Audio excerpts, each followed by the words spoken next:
Another episode of the Imperfect Action Show. I'm your host, Stizzo. Super excited to be here today. One thing I'm going to tell y'all about the Imperfect Action Show, we always talk to the heavy hitters, 6, 7, 8-figure entrepreneurs who are making waves in their business. We talk about strategy, tips, techniques, some pitfalls, and really what they learned on their journey. And today I'm super excited because we're having a conversation with BK, who is the queen when it comes to staffing. And we got to know how to staff to success in our businesses, right? Because we don't want to have to run the business all by ourselves forever and a day. That's not how you grow and you scale. So welcome, BK, to the show. How you doing today? I'm good. I'm excited to be here. Yes, excited to have you. So tell us a little bit about where you're from, some of your background, and how you got into this position of working with staffing. So I am from North Carolina. I am a registered nurse by trade. So I worked the floor for over a decade. So got into staffing. It's funny. I used to have own a allied health training school. And so we used to train the CNAs, the pharmacy techs, and all that good stuff. I remember having a student in my class, and he was in VP, but he was trying to be a nurse. And in order to be a nurse at that time, you had to go through a CNA school. And he was just saying how much they spend on staffing agencies per month. And it was like close to about $1 million. So, me being an entrepreneur, I was like, wait a minute, let me do my calculations. So I went and figured out how to launch in North Carolina, got my license and sold the school. And then we've kind of been up from there. Yeah. So that's how I got started in staffing. Just one of those random conversations. I love that. And now I want to talk about this a little bit deep because we're in 2023. The temperature of the workforce is a lot different now than what it was even 4 years ago, right? Because we know when the panorama happened, it was the birth of entrepreneurship in terms of how I see things. Like we had people who decided to get into entrepreneurship either because they really understood and tapped into a skill set that they had and just didn't know because they were reporting. And or the money just looked like, okay, I got to figure it out because there's people making $1 million overnight was the, impression that social media gave us. So looking at the difference from 10 years ago to staffing in 2023, what are some of the big things that you see are so different in terms of getting the right people in the right place? I think we went through, let me speak specifically about healthcare. I think in healthcare, we already had a staffing shortage. The demand outweighed the supply. Right. And I think with COVID coming through, it really increased that because you had I call them the grandmas and aunties of nursing that, wore their hats and their white stockings. Everybody knew they were a nurse. They left. They were overworked. The patient to nurse ratio was too much to handle. And COVID was honestly killing nurses. Right. So I think that. I also think with nurse educators, in healthcare, you cannot just say, I'm going to be a nurse today. You actually have to go through training. So we don't have the nurse educators anymore. So it took us to a whole different level. And because of that, now that supply shriveled up even more. And we had such a bigger demand because of COVID. So I see from 10 years ago, and especially in healthcare staffing, definitely the demand was there and the supply wasn't. But now it's almost like you're literally begging people to come to work. They had a lot of free money that went out, right, during COVID. Let's talk about it. Yep. A lot of free money that went out. And a lot of people said, the hell with going to work 9 to 5. I'm going to sit home. I'm going to get a business plan together. And I'm going to take this PPP or unemployment or whatever it was. And I'm going to build my own company. So now we were already, we still were out. We always had a labor shortage, but now you have people that are thinking more on the entrepreneur level and not trying on the employee level. So it took the economy. Look at where you go now. Every Burger King, every McDonald's, every drugstore, anybody that's operating, what do they have outside of their store? Mm-hmm. Now hiring sign. Yep. And so what we experienced 10 years ago is nothing to what we're experiencing now. People do not want to go to work. People said, I'm no longer going to be employee. I'm now going to be employer. Mm-hmm. And so it just took the labor shortage to just a whole different level. Right. And so knowing that, what are some of the strategies that you had to adopt that are probably different than what you were using 10 years ago to target people and really get them to want to come back to the workforce? We're in a world, in a generation where honestly money talks. I tell people you can have all the great perks in the world, but if that dollar is not right, they're not coming. So what I've seen again in healthcare is that, before we were paying hypothetically $16 for CNA, Now you're going to have to pay 22. You Mm. know, now you're going to have to, not only with the pay rate, you're now going to have a lot of incentives to bring them in, bonuses, sign-on bonuses. We have a lot of programs that we run where we have like weekly appreciations, hustler of the week and weekend warrior and things of that nature, just to kind of get people, hey, yeah, you're working for this large amount, but I'm going to also give you an extra $100 if you come and do this or do that. So that's some of the things that we've incorporated. And just one thing that I've learned is that people need to know that you're going to advocate for them. Mm-hmm. People need to feel like they're not a number in staffing. So if you run your company based off that's number 1, that's number 12, that's number 13, you're not going to keep anybody.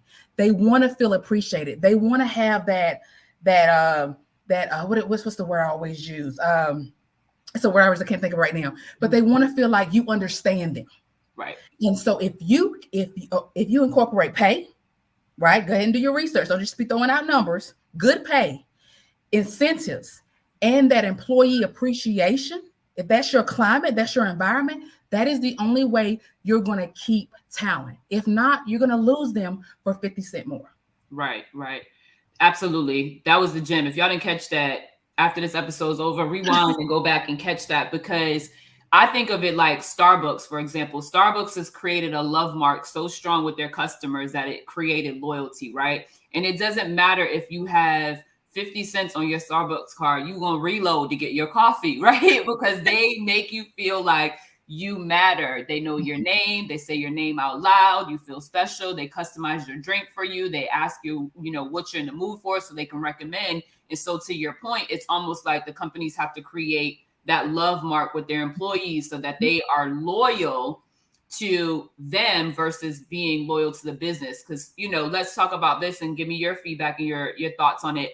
I always say people work for people. They don't work for companies or names anymore. So it's like, if you don't create that love mark for you as a person, as a human being, and understand, like, if I don't understand who BK is and what makes her go, what makes her tick, then I'm going to have a hard time getting the loyalty from BK. So what are some of your thoughts on that?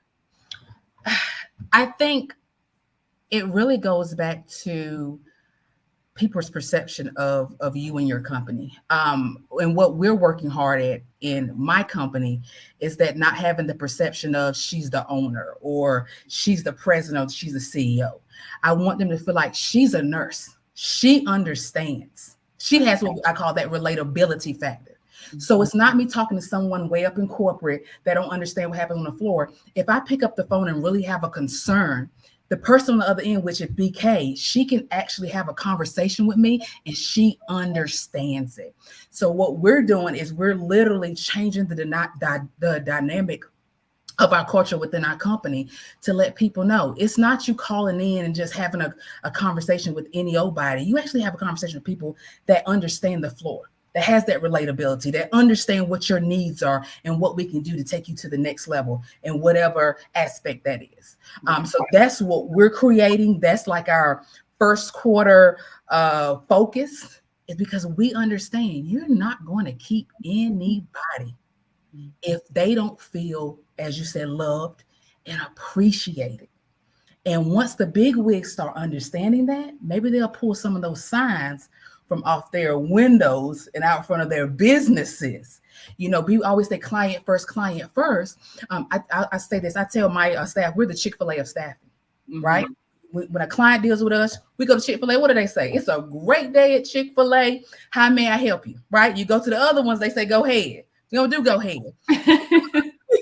So not only are we going to be the Chick-fil-A of staffing when it comes to our clients, we just need to be the Chick-fil-A of customer service all around, whether it's the client or a staff member. Because keep in mind, you can't keep clients if you don't have staff. Right. And once we understand that logic, it'll be better all the way around. You'll see your company go to different levels. Absolutely. Wow, that was good. What do you find is like the top, we could do 3 if you want, or the top 2 challenges that companies have with kind of breaking through the tradition and breaking through the norm of how they've gone through their process of hiring and keeping their associates? Go ahead. I think one of the challenges is they don't understand. They don't understand their associates. You can't relate to them, you can't have a conversation if you don't understand what their problems are, what their issues are. What's the pros and cons of working with your company? I think we need to come off that pedestal, right? Come out of that office Yep. and get on the floor with the day to day. I have a thing where I go in and I work every department within my company. Now, do I have to do that? No, I have a huge team, but I need to understand what you guys' struggles are. Mm-hmm. And a lot of people don't know this, but I'll still go work as a nurse on the floor just to kind of make sure I still can understand what's going on here. Because you miss the floor for a year or two, things change. Yep. So I do that. I'm very intentional. That is the only way you're going to get over those hurdles, get over those struggles. So when you come to me, whether you're internal team, admins, or whether you're external team, you know I've worked it. I worked your department, even if it was a day. I know this business, I created it, right? I know what doesn't look right. So when you come to me with an issue, I can say, you know what, I've identified that. This is the solution to that. Or again, a nurse on the floor. I work the floor. I understand what's going on there. You guys are in a struggle. You don't have any staff. Mm-hmm. So I think if we just come out of that office, get on their level, whatever level that is, and do their job and understand their job, then you can kind of bring them on your team. You can bring them on your side. But you can't do that sitting up in the office and looking out the window. Right. So yeah. I think the big companies or the CEOs or small companies, we don't get that. Come down sometimes and figure out what's really going on. Yeah. It's conversation. Conversation begets community, right? So yeah, I totally agree. I was working for a company and it was a franchise business, and a lot of the associates complained about not seeing the franchise owners ever. And then having that dialogue with the franchise owners was like, well, we're busy. Our priorities are bigger. And I'm like, well, your priorities should be the people, because the people are making your priorities big, right? Because it's down there. And that concept sometimes is hard to establish. And speaking of concept and establishing the why and why it's important, when we go back to talking about money, right, and that being the driving force for most and a lot of people, when you're having conversations with these CEOs and these companies about putting a little bit more effort in the dollar mark to get a bigger return, what's sort of your strategy in getting them to turn around and say, yes, I'll go from 16 to 22 and it's worth it? Well, in my market, you don't have a choice. So in healthcare, the healthcare professionals tell you what to do or what they will and will not do, right? So it got to a point because COVID came in. I'm not putting my life on the line for $16 anymore. I'll teeter 22 and I may do it. So when I'm having conversation with clients of large, healthcare organizations, and they're just like, why do you have to increase the bill rate? Well, you have a choice. We can keep the bill rate the same and no one comes through your building and you're not compliant. Or you can meet that healthcare professional where they're at. Because if they don't come in your building, you can't keep your clients or your residents or patients, which means they're going to be sent somewhere else. Mm-hmm. So the conversations I have with a lot of the CEOs and VPs it's a very easy conversation. Again, I'm a nurse, so I have that relatability factor, right? It's like, listen, we don't have a choice. I don't have a choice. It's not me coming to you asking you for more money based off because I want a bigger profit. Because our profit didn't change through COVID. A lot of people thought that. Our profit didn't change because anything we made extra, we had to pass on to the healthcare professional because they said, hey, I'm not coming in unless you pay me X, Y, Z. So our conversations are really short and sweet. It's like, listen, this is what they're saying. If you don't believe me, because I believe in very much about research, go research the market. Matter of fact, I'll send you a link. Right. Then come back. So you don't have to you can't argue with me about facts. I'm big on that. Yeah. Argue how you feel all day. We can go through it, but that's not business. You can't argue me about facts. So our conversations are pretty much straight to the point. They understand the industry.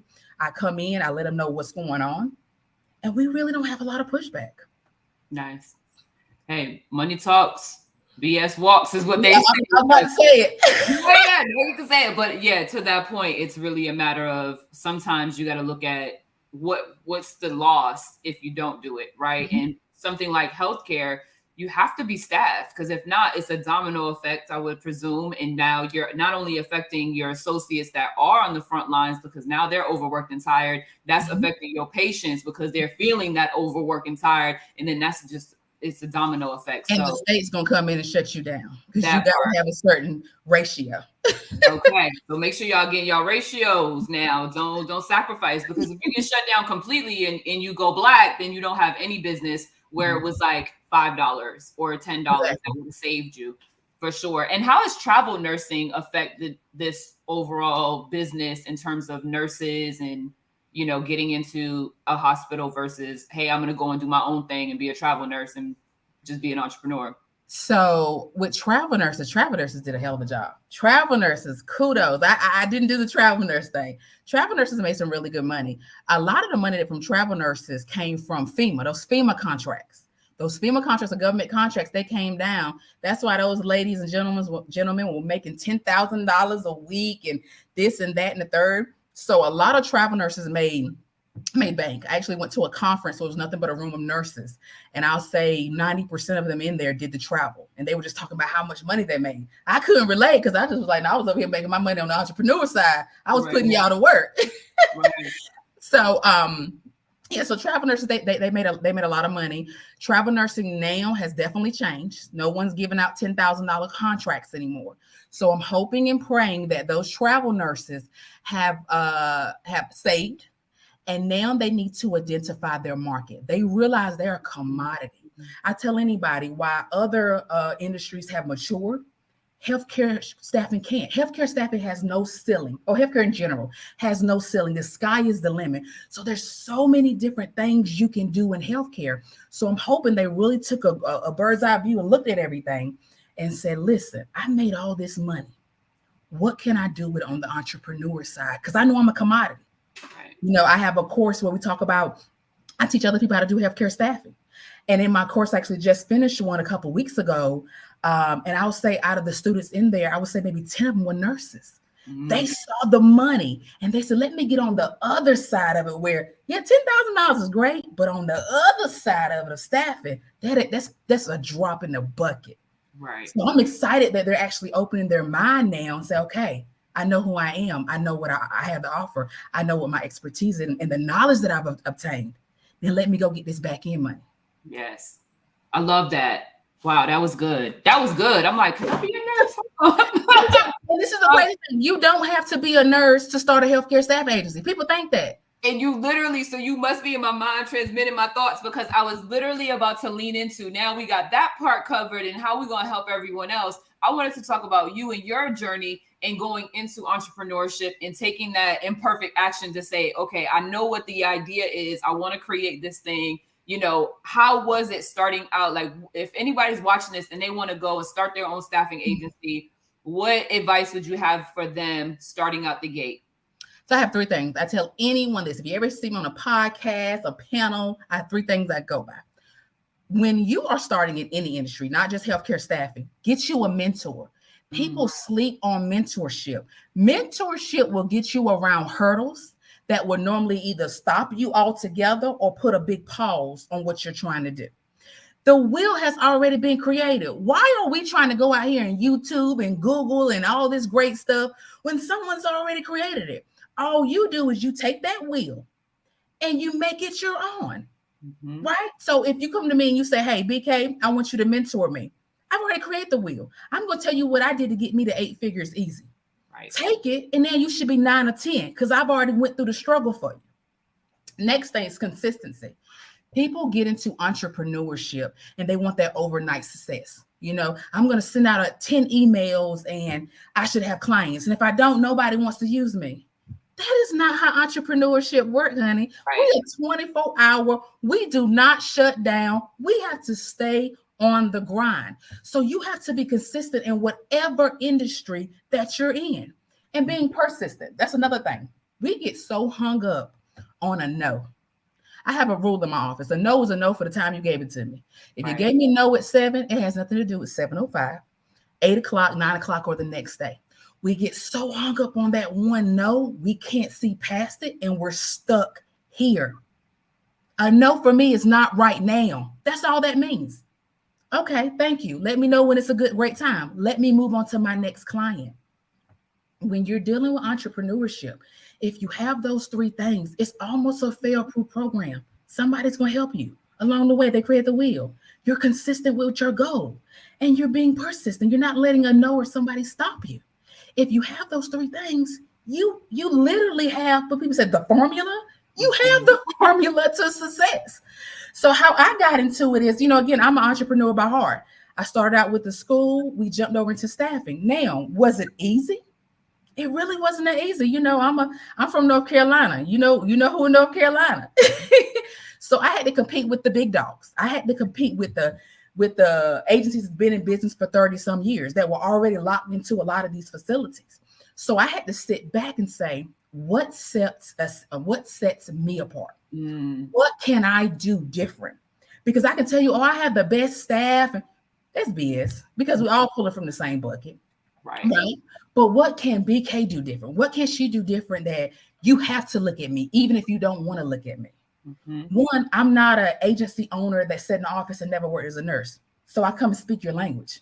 I know what you need because I did the floor. Big win. Right. I was the manager. I know exactly what you need. So I had the communication. I know how to get your attention. And then I said, okay, what else? What are other agencies doing? Right. I went and actually, people don't notice, I went and shadowed the agency. I went and signed up. I said, let me go figure out what they are doing that I don't like. Absolutely. I went to the agency for 90 days. I saw some things. I said, oh, hell no, that could never be me. And so when I started reaching out to my clients, I literally put that as kind of like my bullet points, because I know what they were dealing with internally, because I know what they were dealing with other agencies. Hold on. We getting hot. Hold on. We getting too hot. We might be giving them a little too much. Did y'all catch that? Did y'all catch that sauce? Wait, tell them again, because that right there is the gold. And some people look at it like, I'm not going to go work for somebody else, and that's my competitor. Research. But you did that. I call it the 8-mile trick. You know, when Eminem was like, I'm coming out with everything you think you're going to say about me before you say it. You knew what they... Tell them that again, BK. That was good. So you have to do your research. People don't want to do it. I went and I worked. I worked for another agency that was large in my area. And I looked at what I didn't like and what I did like about them. And what I did like, I said, okay, if I see it, then I know the client understands it. And this is one of their pain points with agency. And so when I created my communication, whether it was an email or phone call, I bullet point your pain points. This is the thing people don't understand when you deal with customers. Find out your customer pain points and then provide a solution. We don't have to do all this extra talking. Oh, we're the greatest. They don't care about that. They want to know you have a solution to their problem. And once you can come in and your conversation is, I say 60 seconds, I'm going to identify your problem and I'm going to tell you what I'm going to do to fix it. That's all they want to hear. So that's what I did. I went in with my background and my research, me working, I think 3 or 4 months for another agency. And I got into the same buildings because I worked them. I knew what their problem was. And from there, it's just a lot of word of mouth. Every administrator knows 101 other administrators. Now it's like, hey, I have an administrator friend that works at XYZ building. They need staff. Here's the number. I've already told them about you. And we literally built from there. Gold. People make business so hard. Gold. It really isn't. Gold. So again, to recap, BK suggests when you're starting out, get a mentor. Mentorship is the cheat code, because why reinvent the wheel if it's already created? Just change the color of the spokes, y'all. Just change the color of the spokes. So get a mentorship. Stay consistent. And that's a big one. If you're out here and you're working in your space and you're like, you know what? I could do it today and maybe not tomorrow. Nope, you got to do it every single day, no matter how hard it gets. And then the third one is stay persistent. Be persistent. A no is just a no. What she said is right now. The no has nothing to do with 5 minutes from now or tomorrow. And I think that's a really great tip to give, because, you know, same thing for me, starting this entrepreneurship journey a year ago. It's like, we don't like to hear no. Who wants to hear no? When our parents told us no, we didn't like it. We wanted the toy out the store. But it's about asking again. It takes a certain number of touch points for a customer to turn into, for someone that you're a prospect to turn into a customer. So you literally have to be okay hearing no. BK said, be okay hearing no, and keep going. And I'll tell you this really quickly. Some of my biggest clients now that I've done $1 million with their organization alone was the ones that initially told me no, hung up on me. I had one client, never forget it, on the phone. We don't want your services. Never met this gentleman in my life. Click. End up being one of my biggest clients, made $1 million off his facility alone. I don't get caught up on that. You know, people take business personal. Business is not personal. Not when it comes to that side of it. If they hang up on you or say XYZ, that has nothing to do. They don't know you. Put that feeling stuff aside and focus on the goal.